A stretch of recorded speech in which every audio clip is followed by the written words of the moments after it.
Buenas tardes a todos y todas. Me llamo Anton Sheikin y por invitación de la Casa de Rusia en Barcelona, me gustaría hoy impartirles una conferencia sobre los otros mundos, sobre la posible vida en ellos, sobre las hipótesis sobre este tema y la búsqueda de la respuesta.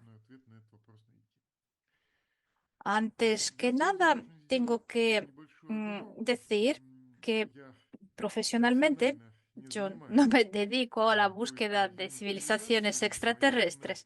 Yo soy físico teórico, pero además me dedico a la historia de la ciencia y por eso mi conferencia va a tener un carácter histórico-científico. Pero para el final de la charla me gustaría decirles algo sobre las teorías físicas actuales que pueden quizás aludir sobre la posibilidad de la existencia de otros mundos. Y por eso me gustaría advertir que yo no voy a darles información sobre los éxitos, sobre la astrofísica y astrobiología moderna. Yo más bien me dedicaré a la historia de la cuestión. Antes que nada, hay que decir que esta cuestión es muy complicada y para entender esta complejidad me gustaría contarles una fábula escrita por Kuzma Prutkov, es un escritor inventado de los inicios del siglo XIX. Pues la fábula dice lo siguiente.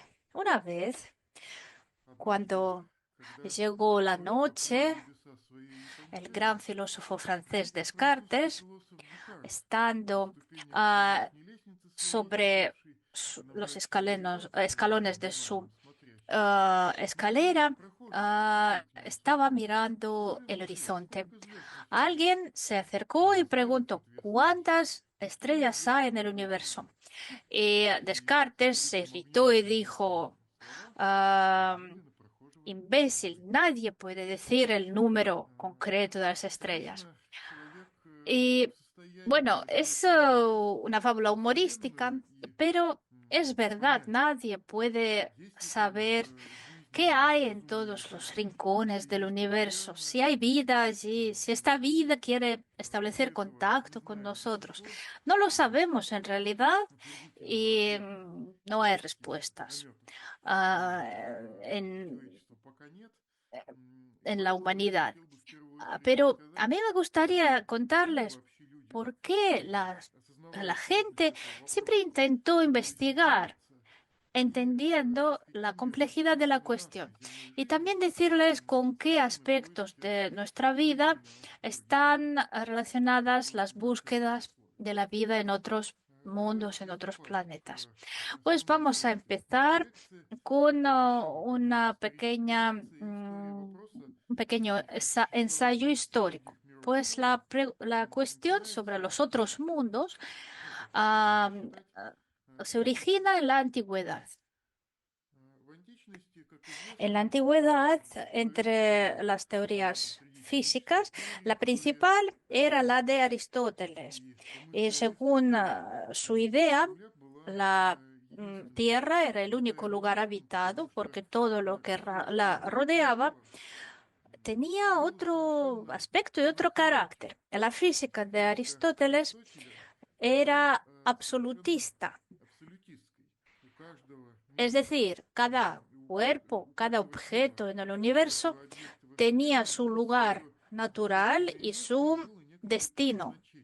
Y como regla, estos lugares y estos destinos estaban relacionados con el papel que jugaba este objeto para la humanidad. Por ejemplo, los cuerpos celestes.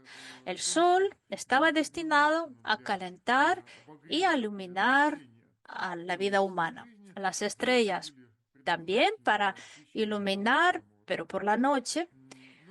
Y todo tenía el objetivo, una utilidad para las necesidades humanas. Todos los objetos, Aristóteles los veía en relación con su rol en la vida humana. Es decir, era un punto de vista absolutamente antropocéntrico. Aristóteles, como era influyente, era en realidad el líder de la opinión en aquellos tiempos. Y claro, entonces no se preguntaban si había vida en otros cuerpos celestes. La Tierra es única, la humanidad es única. Los antiguos griegos no consideraban a los seres que vivían en otras regiones de la Tierra, pues personas. Pensaban que en el norte vivían seres con cabezas de perros.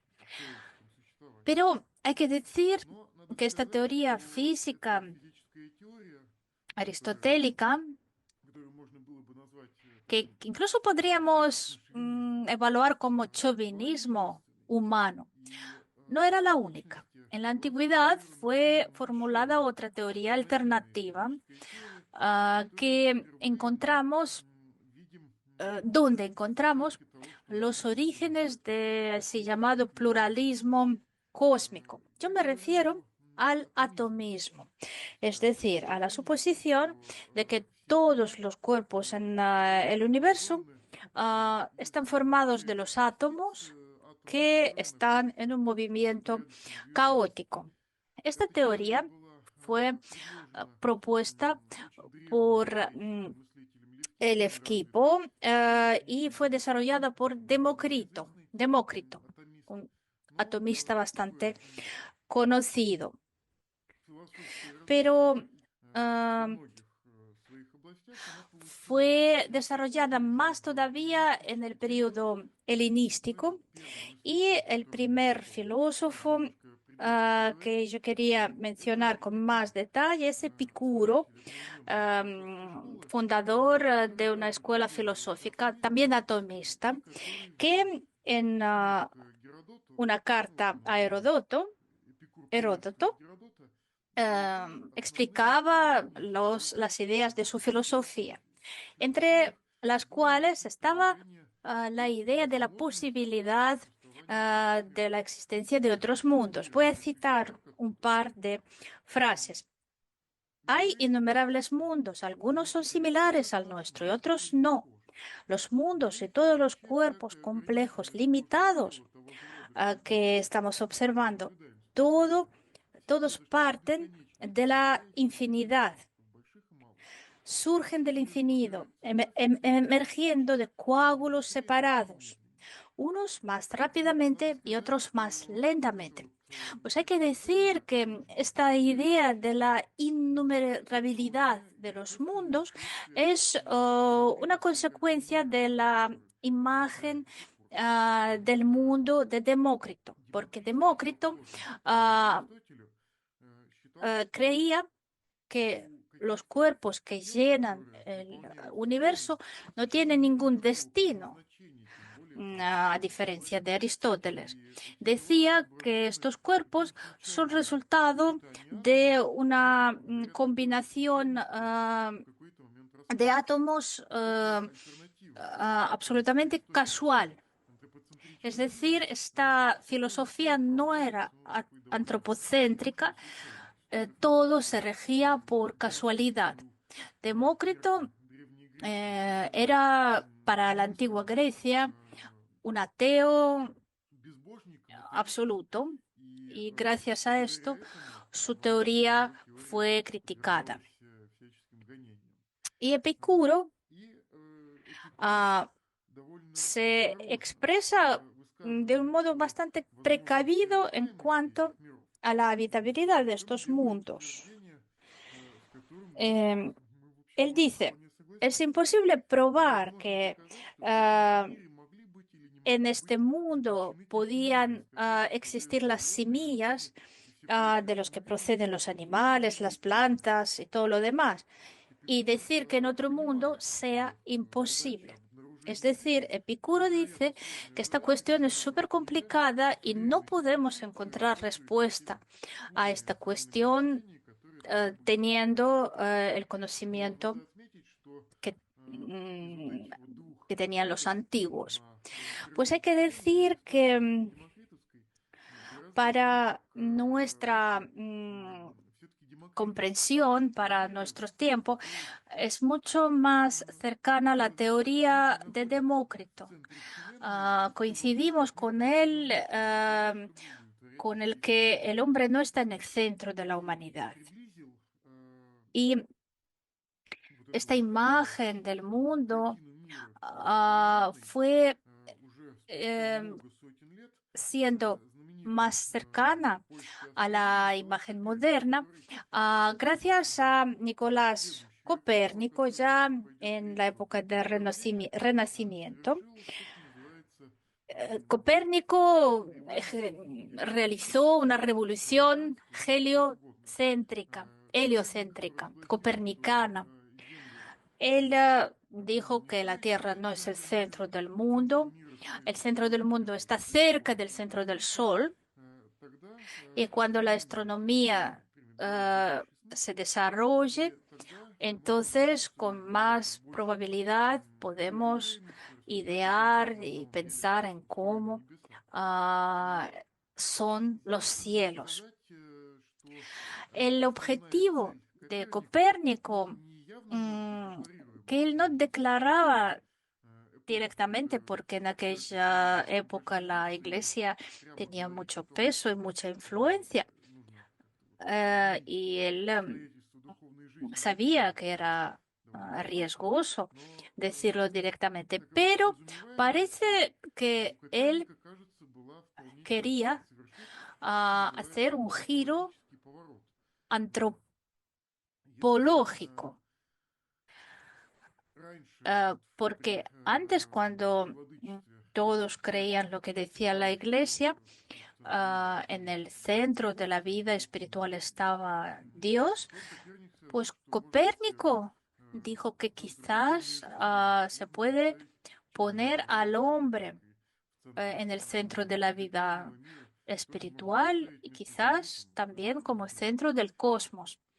Así que Copérnico descubrió para la humanidad la posibilidad de cambiar las coordenadas. Él ah, propuso cambiar las coordenadas físicas y podemos suponer que quizás en el mundo espiritual él también quería hacerlo. Y era una herejía, por eso los seguidores de Copérnico fueron perseguidos. Y uno de estos mm, herederos de Copérnico era Giordano Bruno, el gran filósofo italiano. Tenía ideas copernicanas, él creía que la Tierra gira alrededor del Sol y además la Tierra gira alrededor de su eje, rota. Pero a nosotros nos interesan las consecuencias de las ideas de Giordano Bruno.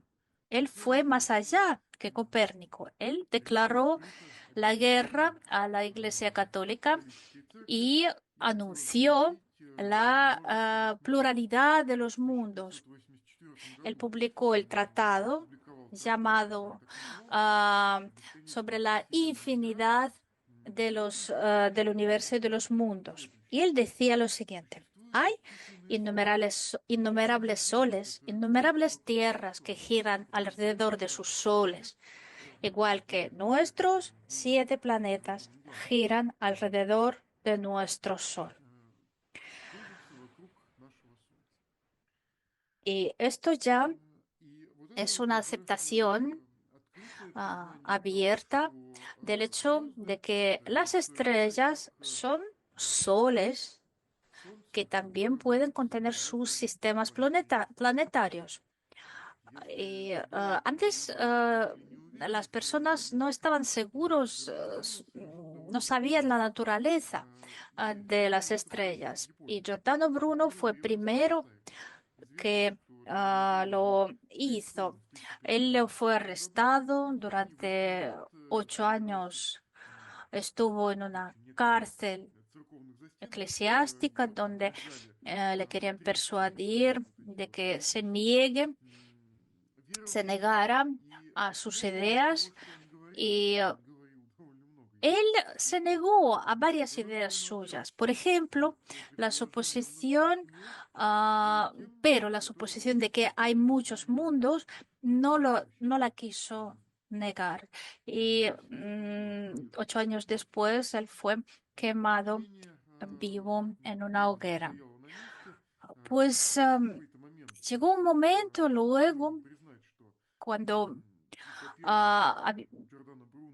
los científicos tuvieron que admitir todo lo que decía Giordano Bruno y Copérnico, y desde entonces empezó la época siguiente en el estudio de la hipótesis de la pluralidad de mundos, de los mundos, a la época de la Ilustración, cuando apreció más libertad y más osadía a la hora de pensar sobre los mundos ah, y el espacio.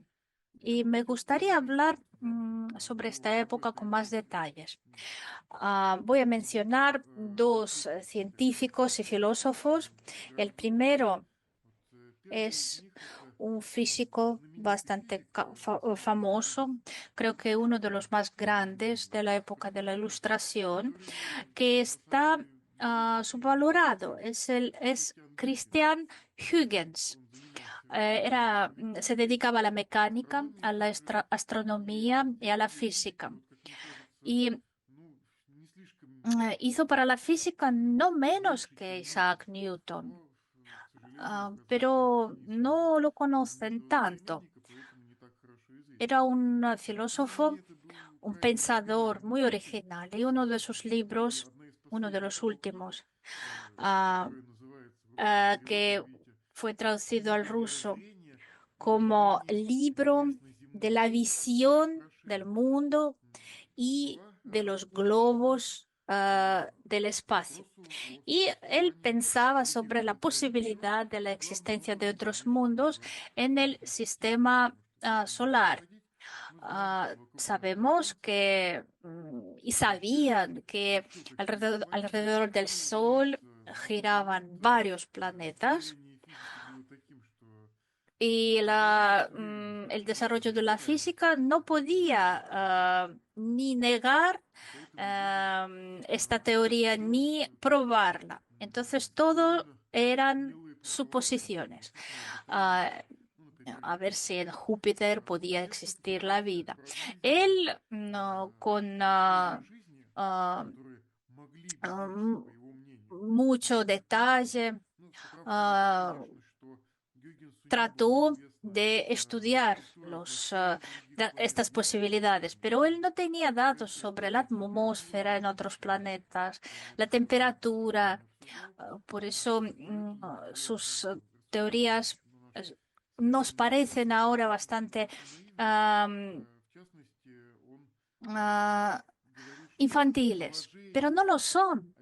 Él decía que si suponemos que en Júpiter hay vida, pues sus habitantes podrían navegar mucho mejor que los habitantes de la Tierra. Entonces, en Júpiter, la navegación, la náutica tendría que estar muy desarrollada. ¿Por qué él suponía esto? Porque Júpiter tenía varios satélites. Y él suponía que si hay 4 lunas en Júpiter, sería mucho más fácil dedicarse a la navegación. Em, claro que para nosotros parece ingenuo, pero Am, pero la verdad es que solo muchos años después empezaron a descubrir la existencia de la atmósfera en otros planetas. Lomonosov, por ejemplo, se dedicó a esto. Y claro que estas estimaciones, estas ideas se basaban en datos muy escasos y a veces distorsionados.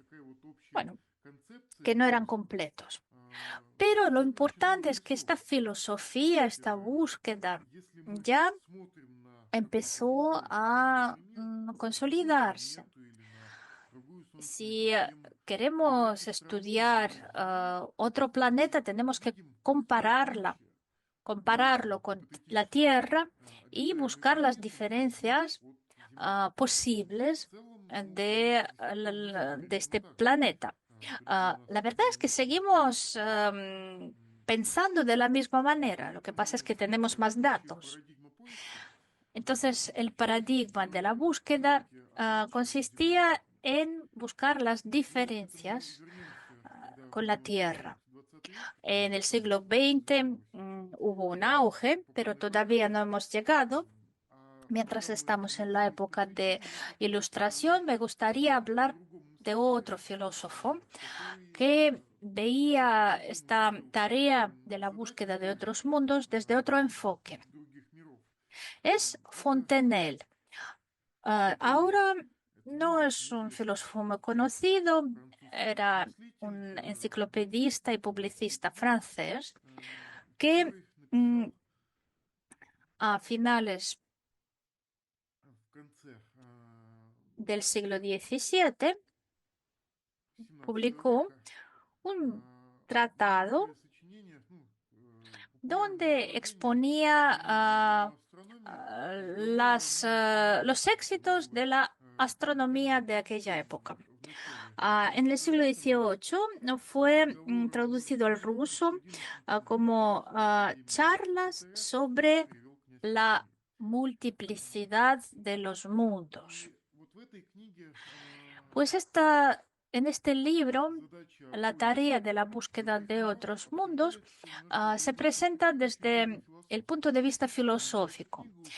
Este libro es como un compendio de charlas de un astrónomo con una noble dama que pasea con él y pregunta qué hay en el cielo nocturno y el filósofo le contesta.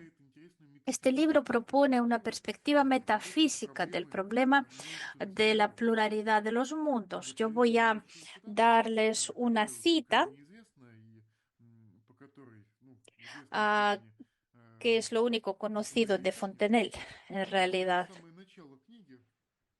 Él dice, el astrónomo, cualquier filosofía tiene solo dos bases. Un intelecto que busca y los ojos que ven mal. Porque si viéramos mejor, nosotros sabríamos si el sol ilumina varios mundos o solo uno. Pero por otro lado, si no fuéramos tan curiosos, no quisiéramos saberlo. Y entonces el resultado sería el mismo. ¿Qué quiere decir Fontenelle? Ah, la cuestión de la pluralidad de los mundos puede verse desde dos puntos de vista, el físico y el metafísico. Y entonces, una curiosidad intelectual y los ojos que ven mal es una combinación metafísica, porque en las condiciones de la falta de información queremos satisfacer nuestra curiosidad, queremos encontrar la respuesta a la cuestión que hay detrás de los límites de nuestra visibilidad. ¿Para qué? Para quizás entender mejor las propiedades de nuestro mundo visible, habitado. Es decir, es el deseo de conocer mejor nuestro mundo a través de la búsqueda de otros mundos. Y durante las épocas antiguas realmente teníamos ojos que veían mal, porque no había telescopios modernos. Estos últimos aparecieron muchos años después. Y antes de que aparecieran, mm, la gente construía hipótesis para decir por lo menos algo sobre nuestro planeta, si es único y si es posible una vida fuera de ella. Estas conversaciones, estas búsquedas siguieron en el siglo XVIII y el XIX y tenemos que mencionar quizás al primer propagandista de la idea de la pluralidad de los mundos, a Camille Flammarion, astrónomo, autodidacta. No tenía educación de astrónomo y que yo recuerde, llegó a la popularización de la ciencia, del negocio, de la imprenta. Él escribió un libro siendo muy joven, llamado La pluralidad de los mundos habitados. Y era mm, un compendio de diferentes hipótesis sobre otros mundos, escrito por una persona sin preparación científica profesional. Flammarion lo entendía, lo sabía y lo dice en su libro. Simplemente dice que solo expone las ideas de otras personas. Pero para él era importante hacer llegar estas ideas a otras personas, a la máxima cantidad de ellos. Y yo voy a citarle también.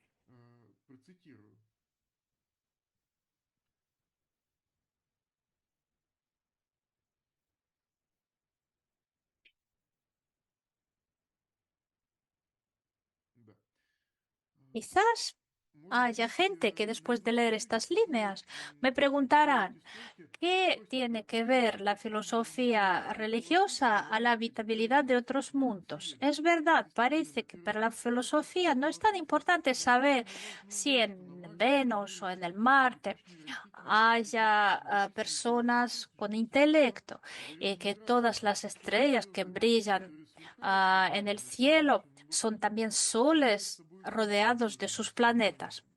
El que no entiende la importancia de los descubrimientos en el campo de la astronomía tendrá que aceptar su influencia y creer que para entenderlo tienen que unirse la ciencia, la filosofía y la religión, y que esto tiene una gran importancia para toda la humanidad.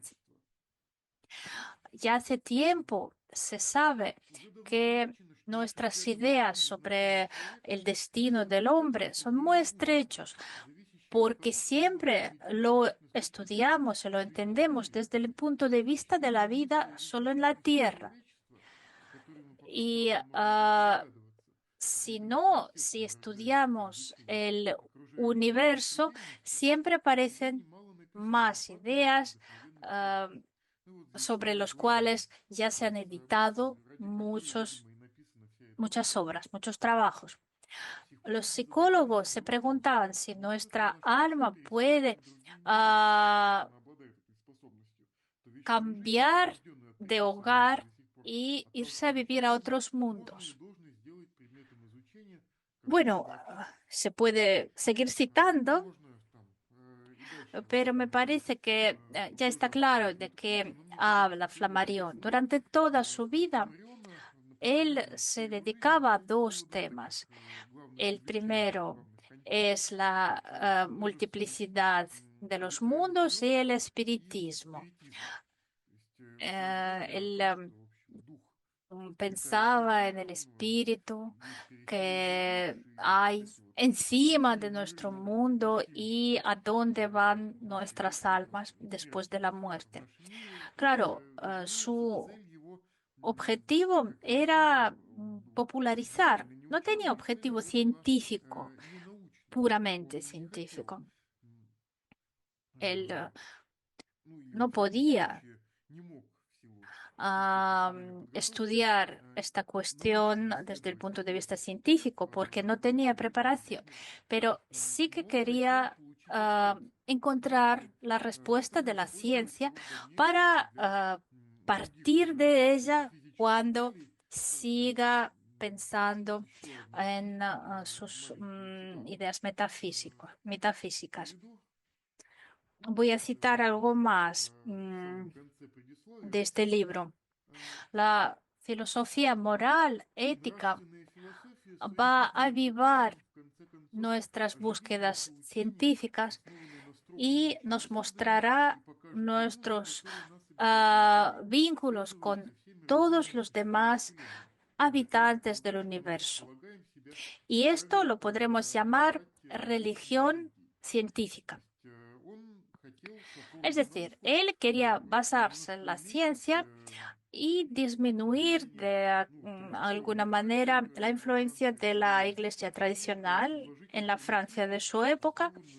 Él quería formular una filosofía basada no en los dogmatas de la religión, sino en las ideas científicas. Su objetivo era metafísico, pero sus herramientas científicas. Así que este programa fue base de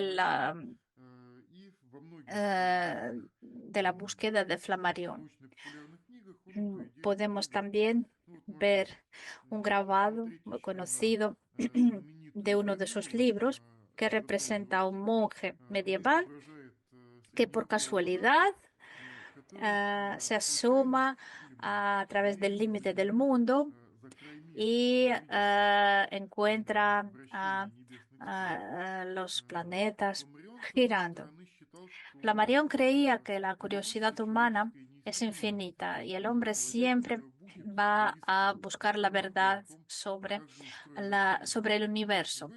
Pero por otro lado, él creía que los éxitos de la ciencia, que nos pueden decir algo sobre la habitabilidad de otros mundos, tienen que ser importantes para nosotros, no para que lo usemos en nuestra vida, sino para que nosotros enriquezcamos nuestra visión del mundo.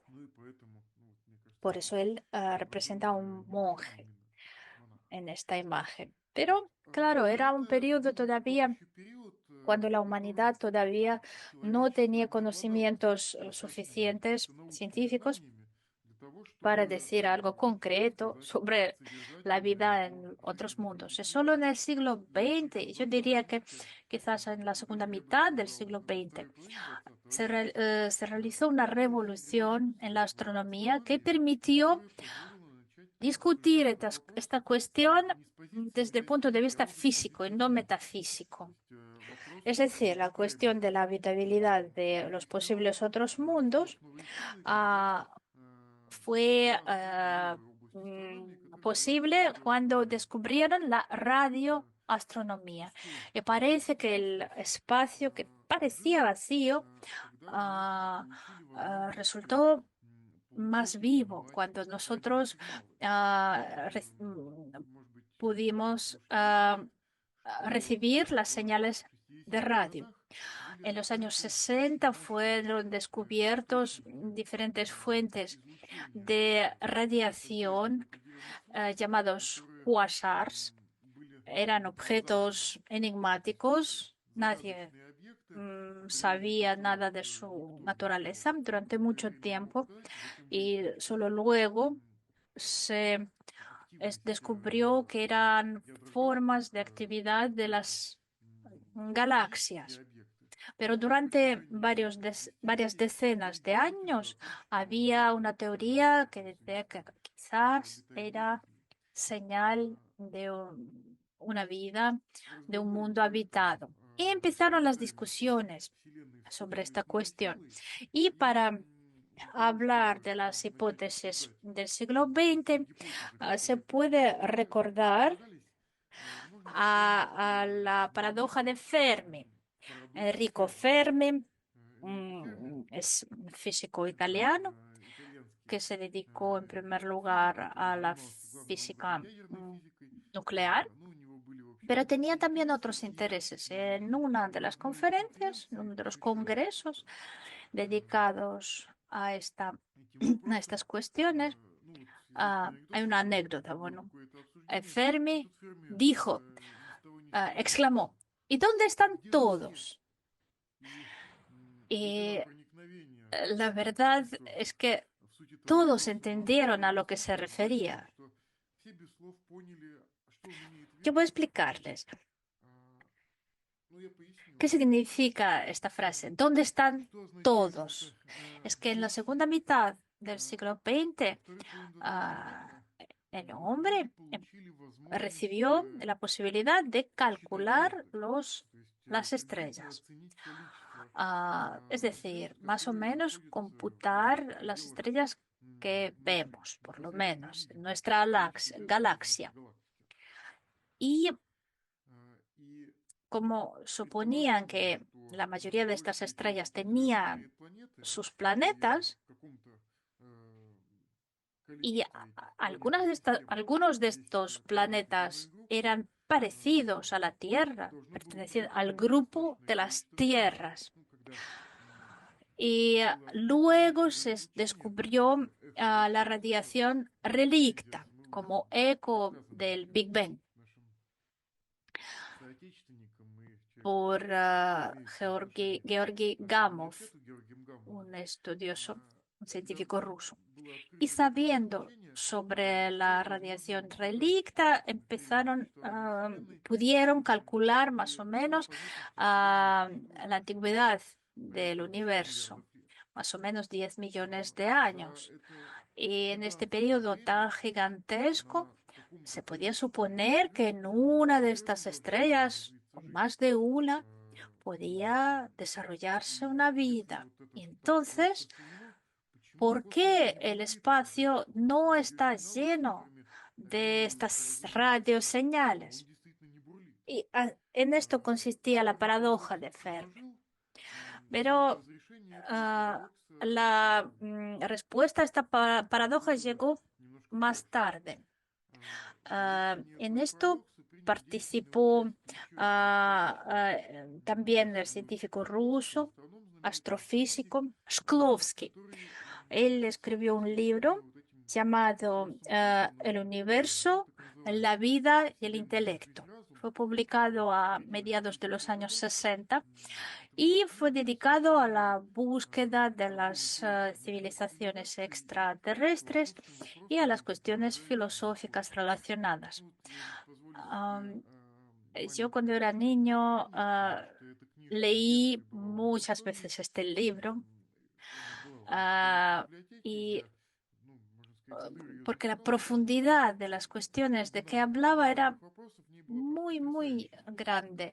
El libro no está dedicado solo a la astronomía, sino a la biología, a la bioquímica, biofísica, al origen de la vida.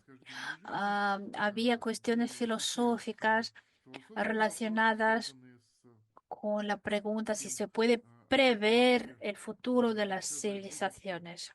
Y, entre otras cosas, en este libro se discutía las posibles explicaciones de la probabilidad de que no haya vida en el espacio. Como no vemos las señales de una vida, pues una suposición menos especulativa sería que no hay otra vida en el espacio. Y si aceptamos esta teoría, pues, ¿qué podemos pensar? ¿Que somos los únicos? pero en realidad mm, esta idea infringe el principio de Copérnico, el principio que dice que nuestra Tierra no es nada especial, es un planeta que gira alrededor de una estrella en una galaxia como otros, una galaxia como otras. Y la segunda idea mm, consiste en que las civilizaciones intelectuales no duran mucho, pero hay que pensar que el libro de Shklovsky fue publicado en los años 60, que había ecos de la crisis del Caribe y muchos entendían de que vivimos sobre mm, una cuba con polvo y que en cualquier momento la civilización puede explotar y acabarse. Y falta un momento, un segundo, para acabar con la civilización. Y la respuesta más interesante a la pregunta de por qué no recibimos ninguna señal consiste en que las civilizaciones existen, otras civilizaciones, pero puede que en algún momento pierdan el interés de enviar señales y pueden dedicarse a otros problemas. Y, y parece que durante varias decenas de años parecía verdad, porque el programa espacial soviético que se desarrollaba durante los años 60, 70, luego fue frenado. Pero ahora que el interés ha surgido otra vez, que la posibilidad de enviar a alguien al Marte, ah, parece que el interés renace. Eh, Shklovsky contestaba la paradoja de Fermi y ah, Stanislav Lem, en su libro Summa Tecnología,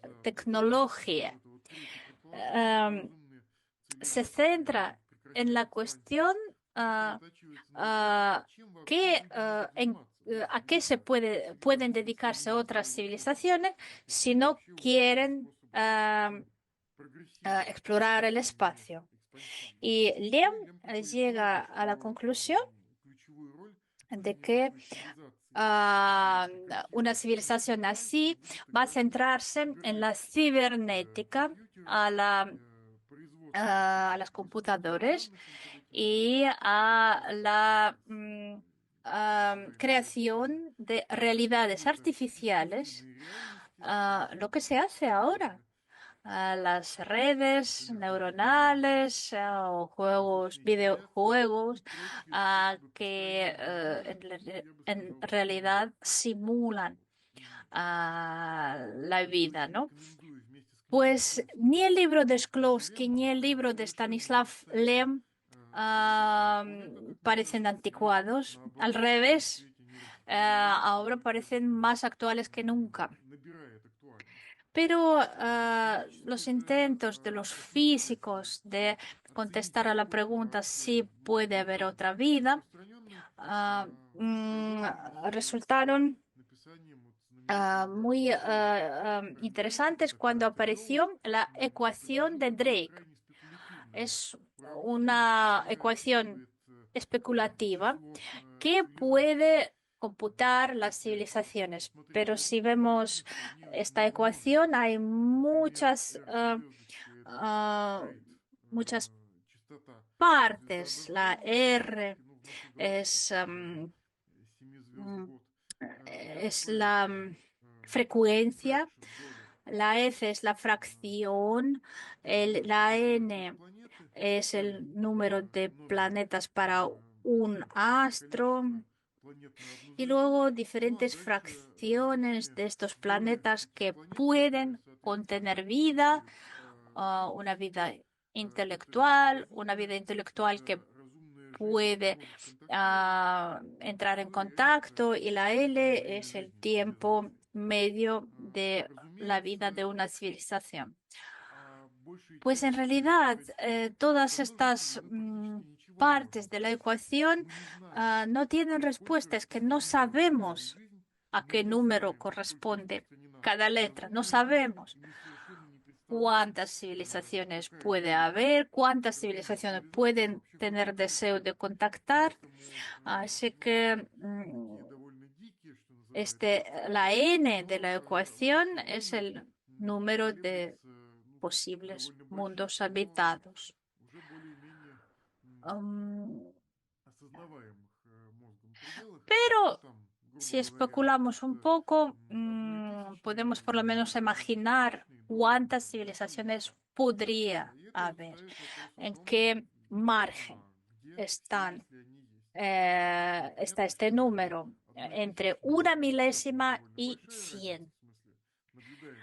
Bueno, claro, todavía tenemos ojos que ven mal, y todavía no podemos decir con seguridad si realmente vemos señales que podemos atribuir a señales de una vida intelectual. Y para terminar, ya que hablamos de las especulaciones, me gustaría decir un par de palabras sobre cómo se puede buscar otros mundos de otra manera. Los mundos fuera del mundo. Yo me refiero al multiespacio. La hipótesis del multiespacio es muy popular, aparece en varias publicaciones. La hipótesis dice que quizás existen mundos paralelos, otros universos, otras dimensiones. Bueno, la dimensión puede entenderse de diferentes maneras, pero se trata de mundos paralelos que pueden interactuar con nuestro mundo. La hipótesis del multiuniverso apareció en la física 2 veces y en contextos diferentes en la segunda mitad del siglo XX. La primera aparición de esta hipótesis fue en la mecánica cuántica, lo que se llama la interpretación multi espacial en la mecánica cuántica. Fue propuesta por Hugh Everett, uno de los alumnos de perdón, y fue desarrollada por ah, Everett. Am, Él propuso am, que el universo no es la única variante del universo que pueda existir. Hay un universo que observamos, pero pueden existir otros muchos universos que de una manera cuántica están relacionados con el nuestro, y donde se realizan todas las posibilidades de un experimento cuántico. La teoría dice que el momento de la medición de la interactuación de un objeto con otro se transforma en una función de ondas, y al experimento se atribuye un resultado concreto, pero él supuso que quizás en el momento de cada interacción cuántica, eh, el universo se divide en varios universos en los cuales se realiza el resultado que puede ser diferente del otro. Voy a citarle. Un mundo así se divide constantemente en un número monstruosamente grande de ramas que surgen como resultado de las interacciones entre miríadas de componentes similares. Además, cada transición cuántica que se produce en cada estrella, en cada galaxia, en cada rincón, conduce a la ramificación de nuestro mundo. Y sigue, recuerdo vívidamente el shock que experimenté cuando me encontré por primera vez con el concepto de mundos múltiples. No es fácil conciliar con el sentido común la idea de que 1100 de tus dobles ligeramente imperfectos se ramifiquen constantemente, dando lugar a nuevos dobles que acaban por volverse completamente irreconocibles. Lo escribió Bryce David. Ah, es decir, resulta que para que interactúen las partículas cuánticas necesitamos imaginar múltiples universos. Y claro que en aquel momento otros físicos, ah, John Wheeler, por ejemplo, estaban en contra de estas ideas. Ah, Él decía, un número infinito de mundos observables supone una pesada carga metafísica sobre los hombros de los físicos. Estos mundos parecen violar el requisito de Mendeleev para cualquier teoría verdaderamente científica de que debe estar abierta a la destrucción. Y es decir, si todo es posible, ¿cómo podemos operar con estos datos? Por eso, la interpretación múltiple todavía no está aceptada por los físicos cuánticos profesionales. Hay parte de científicos que la aceptan, pero la mayoría no. Ah, en primer lugar, se discute en los libros de divulgación científica, en el cine, en la literatura, no en los estudios. Pero otra variante, el multiuniverso cosmológico, sí que tuvo más éxito.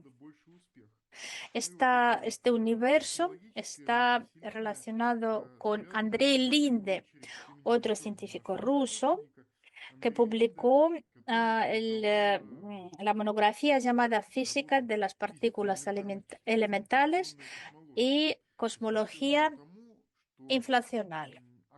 Él decía que quizás durante la evolución del universo podía haber circunstancias que generaron múltiples mundos.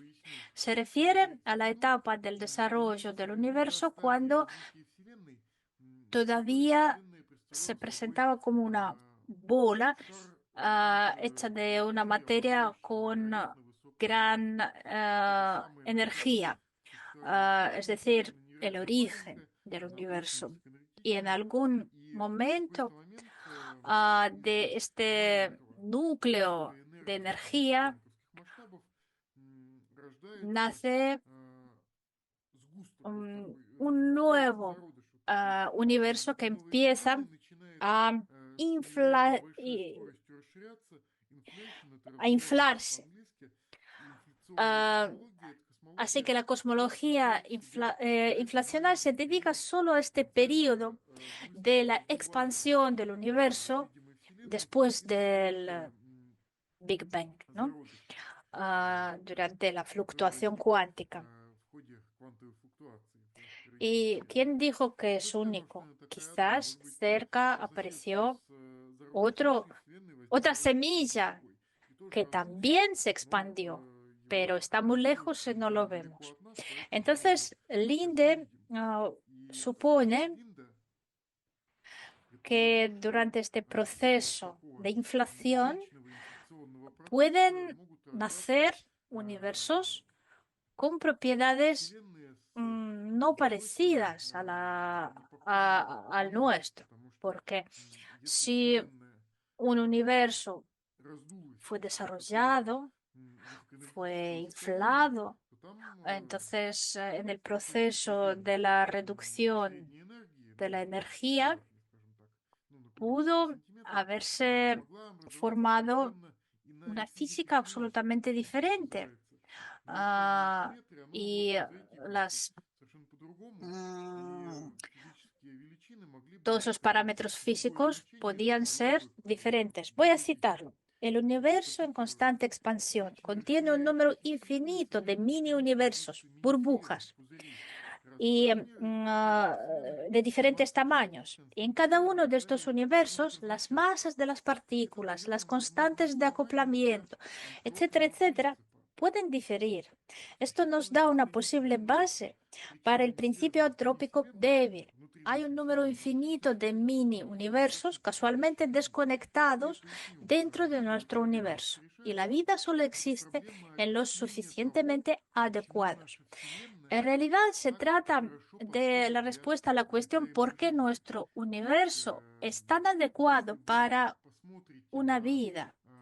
Porque si vemos las constantes físicas, resulta que están muy adecuadas para la aparición de una vida de proteínas.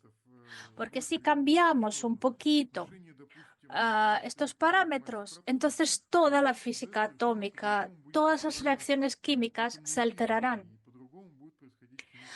Pero si por ejemplo, subimos o bajamos la densidad de la materia oscura, no se formarán las estructuras necesarias para formar los sistemas de planetas. Si variamos un poquito la energía oscura, vamos a subir o bajar su densidad, entonces la expansión va a ser mucho más rápida y la vida no podrá ser estable.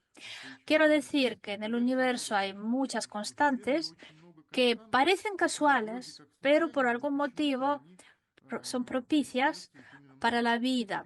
Pero Linde dice que a lo mejor sí existen otros universos, están muy lejos, que tienen otros parámetros físicos y entonces en ellos una vida intelectual no pudo haberse desarrollado. Es decir, que no hay que explicar por qué las constantes son así, son casuales, pero esta casualidad se debe a que se necesita alguien quien las estudie y quien hable de ellos. Es un intento de contestar a esta pregunta desde el punto de vista físico. ¿Por qué la masa de un electrón es así? Bueno, pues voy a pasar ahora a la conclusión de qué hemos hablado. Hablamos de de la idea de múltiples mundos que se discutió por la humanidad desde hace siglos. Y si un mundo es un planeta, entonces sí, hay varios mundos. Si son habitados, no sabemos, por lo menos no se ve hasta ahora. Hasta ahora es un enigma. Y si consideramos que un mundo es universo, entonces es único. Por lo menos es el único visible. Entonces, este concepto del multiuniverso no es una fantasía, quizás es un método técnico para solucionar, resolver objetivos del conocimiento humano. Y aquí me gustaría contarles algo más. Este año va a publicarse la traducción rusa del libro llamado el encanto del multi, multiuniverso. Yo he sido redactor científico de este libro. Yo les recomiendo este libro. Yo he escrito un prólogo para el libro y está dedicado a la cuestión de múltiples mundos desde todos los posibles puntos de vista, física, físico, astronómico, etcétera, etcétera. ¿Por qué podemos suponer que el mundo no es único? Y la conclusión principal de esta charla es así. Originalmente, la cuestión sobre otros mundos era metafísica. Nuestros ojos que veían mal no podían contestar a la pregunta y la curiosidad necesitaba más búsqueda. Entonces, esta pregunta, esta cuestión era metafísica, y la gente lo discutía y está muy bien porque metafísica pone la pregunta, pero la respuesta tiene que ser de la física. Y con el tiempo, diferentes hipótesis resultaron fracasadas y para entender lo que está detrás de esta cuestión, cómo puede ser la respuesta, hay que dedicarse a la física, pero siempre recordando que la motivación puede ser metafísica. Bueno, es en breve una pequeña excursión sobre el problema de la habitabilidad de otros mundos y de su existencia, pero es una charla histórica. Yo, en primer lugar, soy físico teórico y solo en segundo lugar me dedico a la historia de la ciencia. Y claro que los especialistas pueden contestar mejor, pero yo les he propuesto algunas referencias y si alguien quiere estudiar este tema, puede leer los trabajos más actuales.